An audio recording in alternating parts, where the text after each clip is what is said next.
माँ की बातें। श्री श्री शचंद्र घटक से वार्तालाप। सन 1910 के जेठ के महीने में शिलोंग से हम कुछ लोग मिलकर माँ को देखने की इच्छा से जयराम बाटी गए। हम लोगों ने इससे पहले माँ का पुराना फोटो देखा था।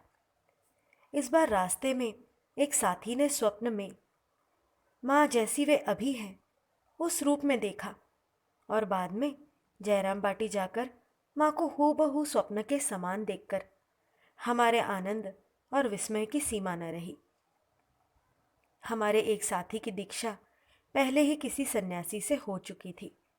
उनकी दीक्षा की बात सुनकर माँ ने कहा, सन्यासी का दिया मंत्र है, चैतन्य लाभ होगा। उनको छोड़ हम सभी ने इस बार श्री श्री माँ से महामंत्र पाया।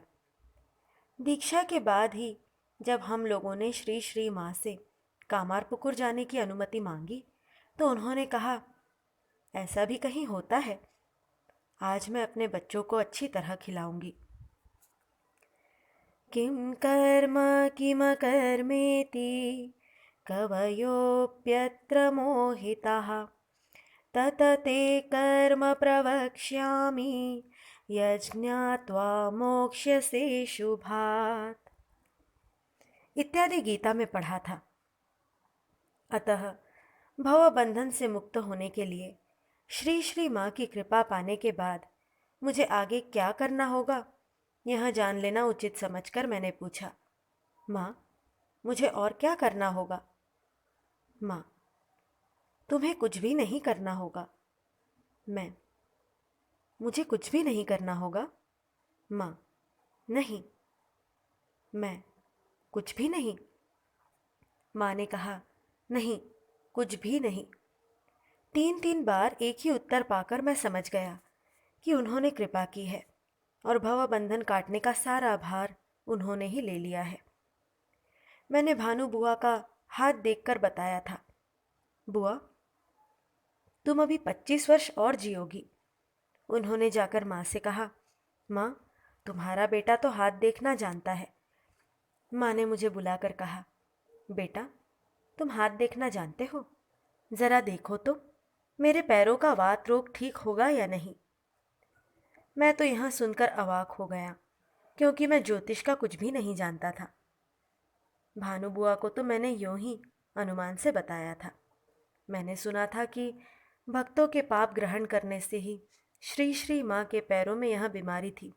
इसलिए मैंने कहा, हम लोगों के कारण ही तो यह बीमारी हुई है, फिर हम लोगों के रहते कैसे ठीक होगा?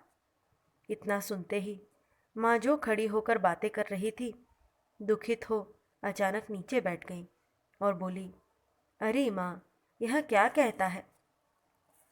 माँ की यह अवस्था देखकर मैं अवाक रह गया और बोला, माँ तुम्हें निरोग होने की इच्छा होती है? माँ, हाँ। मैंने कहा, तब तो तुम ज़रूर ठीक हो जाओगी। माँ का चेहरा खिल उठा। माँ तुरंत बोली, देख रहे हो कैसी भक्ति है, सब कुछ मेरी इच्छा पर निर्भर है। जिस दिन गांव लौटना था उस दिन माँ को प्रणाम करने गया। मैंने कहा, माँ मैं जबकि ठीक ठीक गिनती नहीं कर पाता हूँ। जब हाथ चलता है तो मुंह नहीं चलता और जब हाथ मुंह दोनों चलते हैं तो मन स्थिर नहीं हो पाता। माँ ने उत्तर दिया, इसके बाद देखोगे हाथ जीभ दोनों ही नहीं चलेंगे जब केवल मन में होगा। जाते समय माँ को प्रणाम कर मैंने कहा, माँ जाता हूँ। सुनते ही माँ कह उठी, बेटा जाता हूँ नहीं कहते, कहो आता हूँ। भूल संशोधन करती माँ की प्रसन्न दृष्टि निहारते हुए मैं रवाना हुआ।